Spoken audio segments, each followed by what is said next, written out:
Welcome to Hoteliers Voice. In this episode, we're going to be looking at social media channels for hotel marketing with Chloe Parry, the content marketing executive at Carden Park Hotel in Cheshire. We'll be exploring the different social channels and how they're utilized to engage users, and how to test different channels with content, and the ways in which we can identify impact. Chloe spoke at the National Hotel Marketing Conference 2025, providing those insights and sharing top tips to hoteliers. Hoteliers Voice from Travel Market Life, exploring opportunity in hospitality with Ryan Haynes. Hear from the people making a difference, from revenue to operations, marketing to digitalization. Learn the thinking behind their decisions. Hello, Chloe. Thanks ever so much for joining us today. I was glad to be able to nab you, particularly after your presentation at the National Hotel Marketing Conference this year. But first, before we dive into your expertise, tell us a little bit about your hotel and your role there. Thank you, Ryan. So I am at Carden Park Hotel in Cheshire, and I am the content marketing executive. So we are a very big resort. We have a lot to offer, and we're very famous for our spa, and that is a big part of our TikTok campaign, which we'll talk about a bit later, I'm sure. And we also have golf courses. We've got 197 bedrooms. We've got outdoor activities, several dining restaurants. So there's a lot that we have to offer and a lot that we have to market as well. And then within my role, I look after all of the organic social media. So anything that's posted on TikTok, Instagram, Facebook, Threads. So all of the organic social media, that's all under my remit. So posting on there, coming up with strategies and looking at the analytics as well. And my job has very much changed in the last few years. I started at Carden Park in August 2021. So 4 years now. And my job is completely different to what it was. We used to just post a single photo with a nice little caption, the occasional video.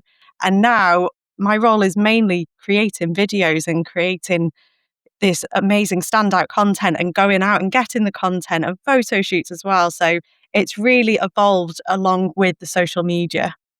I mean, it's mammoth, Chloe. I said to you before that I first worked in social media back in 2009. I did that until 2013 when Facebook started to do advertising, which just marks how long ago it was. And I mean, organic now is not as prevalent as the expense of actually having to invest in channels. Let's just talk about the organic side at the moment. Why is organic still important, and why is it so different to the advertising side on social?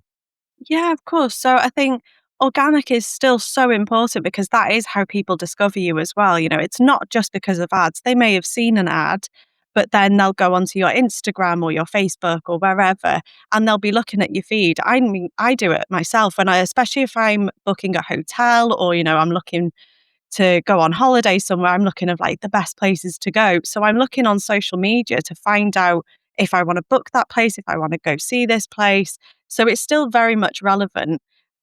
We work really well with our digital marketing manager as well. There's myself and another content creator at the hotel, and we work really closely to create the ads, so that we're creating this whole sense of fear of missing out, I guess is the best word to use, so that our ads and our organic socials, they match. They've still got the same tone of voice and they're really enticing people.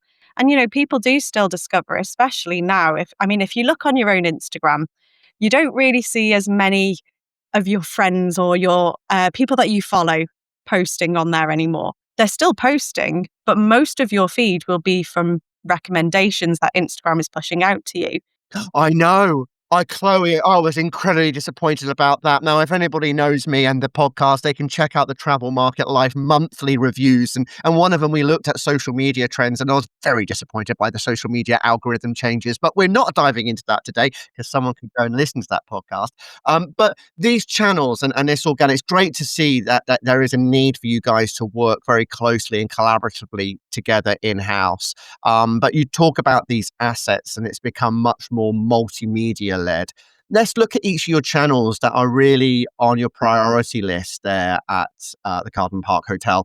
Tell us which ones are sort of like your focus areas. So I'd say probably our two biggest ones are TikTok and Instagram. Our TikTok is very much more spa focused because that is what people really seem to love, and we are very blessed with an absolutely beautiful spa. So that does help, in fairness, and that's what the algorithm is liking us to share as well. Instagram is a lot of spa, but also we mix in a lot of the other side, so family stays, a bit of golf as well. We have a YouTube channel, which we have that is just for golf, and that is it. And that's actually working really well because that's the only way that we're able to really reach golfers that, they're not getting hit with the spa or outdoor activities or family or anything like that as well. So we have tailored some of the channels as well, but we're on pretty much all of the major ones now. That's fascinating. That obviously, as you say, you're identifying what works on every channel. You're not just pumping out the same thing across all your channels. What's the danger that you've seen or experienced of just sending out the same stuff across all channels? Yeah, I think it can actually damage your growth across the channels. So, for example, our Twitter, Blue Sky, and Threads, they're completely different to what we post on Facebook or Instagram because if they're appearing the same, why you're not given a reason for people to follow you on all these different channels. So, especially with Threads, our tone of voice is a little bit different on there. I can have quite a bit of fun on Threads. I quite enjoy it because I can get away with a little bit more. And it does sometimes appear on your Facebook or Instagram. You may have seen them yourself when you're scrolling through and it have like, oh, so and so's posted this on Threads. So it's quite good because it encourages people to go to that platform and experience another side of your business as well. So we look at you talk about spa, and that being very apt for TikTok. Do you get a lot of influencers very keen to come to your hotel and sort of use it as a backdrop? And how do you engage with influencers? Yeah, we must get I don't even know how many messages every single day from influencers and also UGC creators as well. We will always have a look at influencers and their profiles, if they've got a website, where they're showing up as well, because they might have an Instagram and YouTube channel, they might have a TikTok. So we'll have a look at their numbers, followers as well as their engagement, see if they're relevant to us as well, because if it's all about them and fashion, they might not really work for us. We want influencers to come to show our hotel to a bigger audience that we're not hitting. So if the audience isn't quite relevant, then we probably won't work with them. So we really do assess each one that comes through. There are some as well that we think, okay, oh, we really want them to come in as well. And we work really well with a agency that helps to suggest influencers and helps book them in. And we also do it ourselves as well through direct messages, usually on Instagram. Wow, that sounds very time intensive, and together with managing these channels. But Chloe, you gotta understand. It's all about commercial. It's all about the money. If I'm a director here, I want to know what the ROI is. I mean, it's all nice and glamorous shots, wonderful video. But tell me, where do you see the impact? How do you justify that investment that you're making? Yeah, of course. I mean, that is the main thing is, we're not just posting just because it looks pretty. We want to entice people to come in and book. So we get a lot of feedback. We every guest that stays with us, they do receive a feedback form after their stay. And we can look and the numbers that come in through social media is really, really high for us, which is fantastic. And one of the biggest ones for us is actually TikTok. Our TikTok is primarily organic. I don't actually know the last time we did an advert on TikTok, whereas for Facebook and Instagram, all the others, we're regularly running adverts on there. But yeah, I can't remember the last time we ran an advert on TikTok. So it is organic.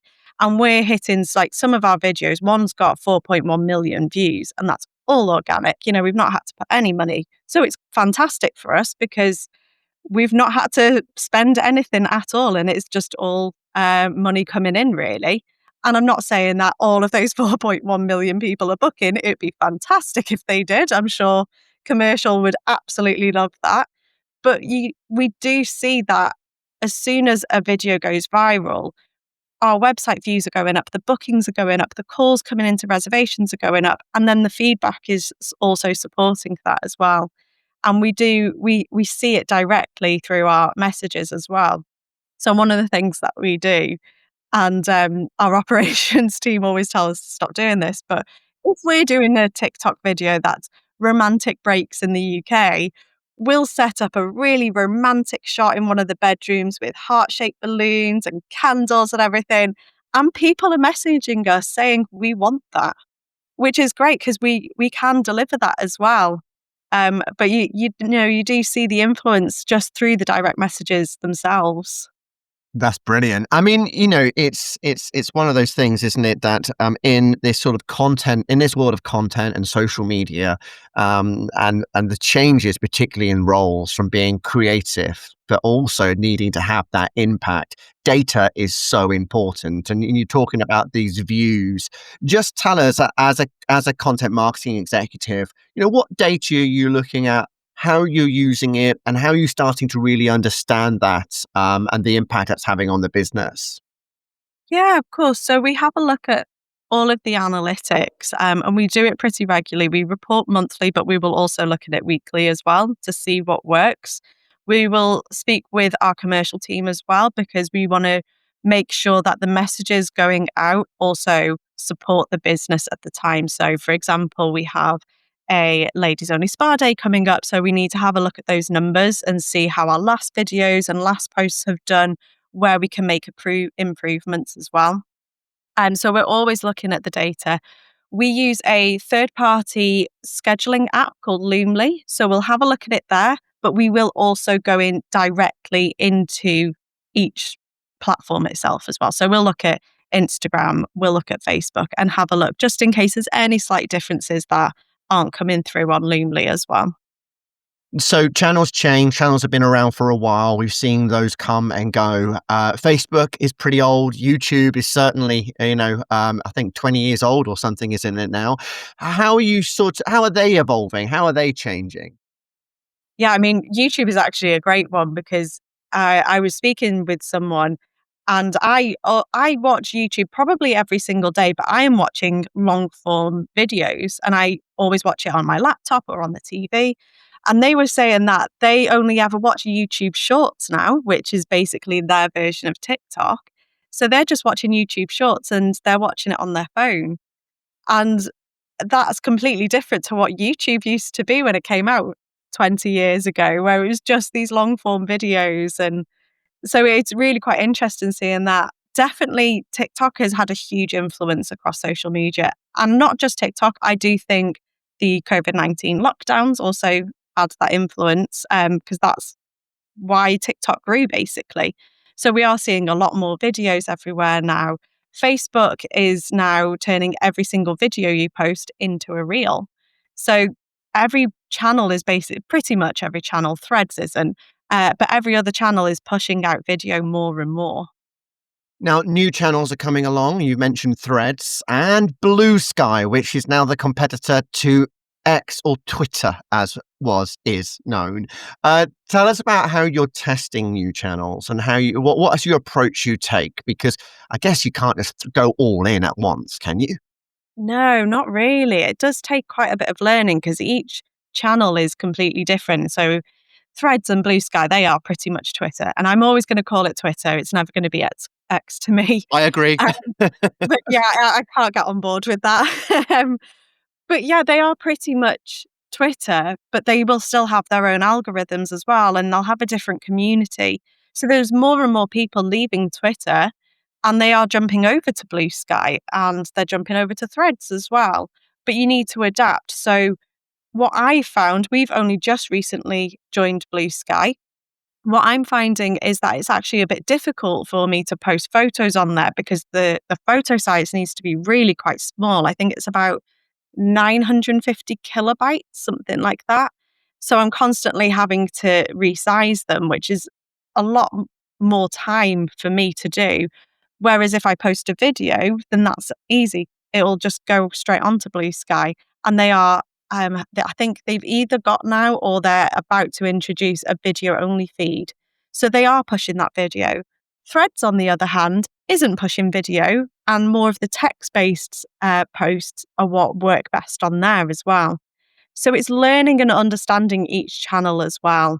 It does take quite a bit of time, a lot of research, but once you get to grips with it, it's quite easy to come to terms with then.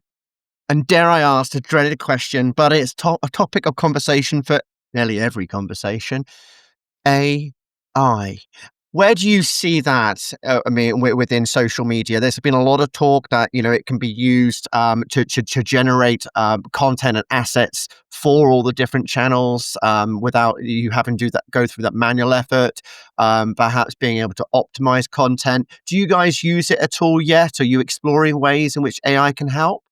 Yeah, we do use AI pretty much every day. We're using it to help with some of our captions sometimes. If you're like, that's not sounding quite right, I want it to be a little bit more quirky or a little bit more attention grabbing, we will use ChatGPT and we'll just see what it comes out with. We always tailor it so that then we're not copying it directly from what it's produced for us, but we are using it.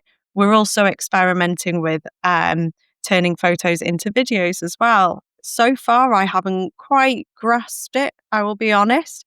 But with Adobe's new Firefly, with turning photos into videos, that's opening up a whole new potential. It is a little bit worrying with AI. I mean, it's all over LinkedIn and everywhere of AI is going to take our jobs. I don't think it will, because it also requires an awful lot of learning on the AI side for what we need. And there's always the input that you need to put into it. But it's also really interesting of like what other companies are using with AI. Instagram and Facebook are looking to incorporate Meta AI into their comments, which I don't agree with, in all honesty, because that takes away the human interaction. And that's the reason social media was set up, was for that interaction. It was set up to be a way to socialize with your friends, even when you're not together. Now, finally, Chloe, can we have 2 or 3 top tips for hoteliers for anything related to social, managing the channels, or, getting people on board? Yeah, of course. So as we've spoken about, there's an awful lot of different channels out there. Don't feel that you need to be on every single one of them. Don't spread yourself too thin. Just commit to the ones that you can do. So if that is just Instagram, if it is just Facebook, or it's just Twitter, really commit to those and make it a really standout channel. Do not spread yourself thin at all. It's too much for, especially if there's just one person, it's not worth it. Hashtags are a big topic at the moment within social media. So Instagram has said that hashtags are no longer the best way to grow a channel. However, it is still important because it really helps with the discoverability appearing on the explore page. And the last one I'd say is consider SEO as well within social media. So this year, Instagram is making it possible that we can appear in search engine results. So really think of the SEO. You want to be appearing on the search engine. As if you're appearing on Google and it's showing your Instagram, it's even better for you guys for growing your channel and also enticing more people in, really. That's super. Thank you, Chloe. So many wonderful insights there and practical experience from you. So thanks for sharing that. No problem. Thank you so much, Ryan.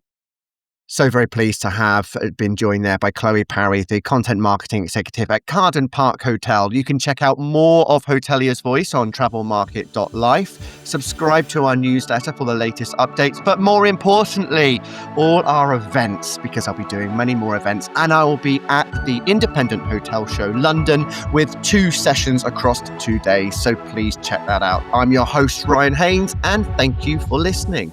For more, go to Travel Market Life. The music sensation by Zach Nelson is reproduced under license from Storyblocks. Travel Market Life is a Haynes Marcoms digital marketing agency production, serving the travel and technology industries.